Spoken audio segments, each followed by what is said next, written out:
Ya, Kementerian Kesehatan untuk sementara waktu melarang peredaran obat dalam bentuk cair atau sirup menyusul maraknya kasus gagal ginjal akut pada anak. Pelarangan sebagai antisipasi dugaan zat pelarut obat yang berbahaya. Namun di sisi lain larangan berdampak juga pada pasien anak yang membutuhkan konsumsi obat cair secara rutin. Semua obat sirup atau cair. Maaf ya, bukan hanya paracetamol. Nah, ini diduga bukan kandungan obatnya saja, tapi adalah suatu komponen-komponen lain yang menyebabkan itu bisa terjadi intoksikasi. Jadi untuk sementara ini Kementerian Kesehatan sudah mengambil langkah untuk menyelamatkan kasus yang lebih banyak atau kematian yang berikutnya kita diberhentikan sementara.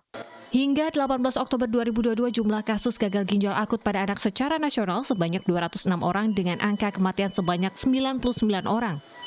IDAI Jawa Timur juga telah melaporkan sebanyak 24 anak di Jatim menjadi korban penyakit gagal ginjal akut ini. Bahkan 13 diantaranya meninggal dunia.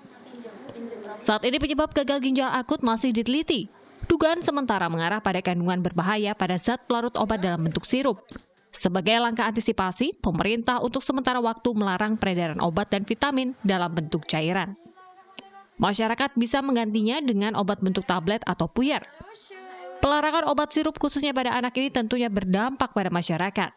Apalagi bagi mereka yang biasa mengkonsumsi secara rutin karena sedang menjalani perawatan medis. Selvi Wahidah adalah salah satu orang tua yang cukup khawatir dengan larangan obat dalam bentuk cair ini. Pasalnya anaknya adalah penderita leukemia atau kanker darah yang saat ini masih membutuhkan obat-obatan dalam bentuk cair tersebut, seperti obat alergi dan obat penurun panas. Apalagi akibat penyakit yang dideritanya, anak yang masih berusia di bawah 5 tahun ini menjadi rentan terpapar penyakit. Selain khawatir dengan obat-obat yang selama ini sudah terlanjur dikonsumsi dapat berpengaruh pada kesehatan sang anak, Selvi juga masih bingung untuk mencari obat pengganti yang tepat.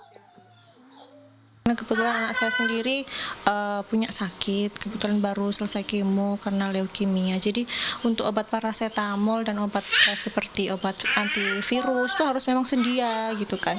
Cuman karena larangan obat yang cair, jadinya kemarin sempat konsultasi juga sama dokternya Van. Jadi sekarang harusnya kalau memang ada gejala, kitanya lebih baiknya langsung ke rumah sakit aja gitu untuk menanggulangi hal-hal yang nggak diinginkan. IDAI Jawa Timur juga mengimbau kepada orang tua untuk tidak abai kepada anaknya yang sakit, terutama dengan gejala demam lebih dari 7 hari, diare, batuk pilek, dan mual muntah. Orang tua juga diharapkan mengecek jumlah urin anak. Segera ke rumah sakit jika jumlah urin anak berkurang atau bahkan tidak buang air kecil sama sekali.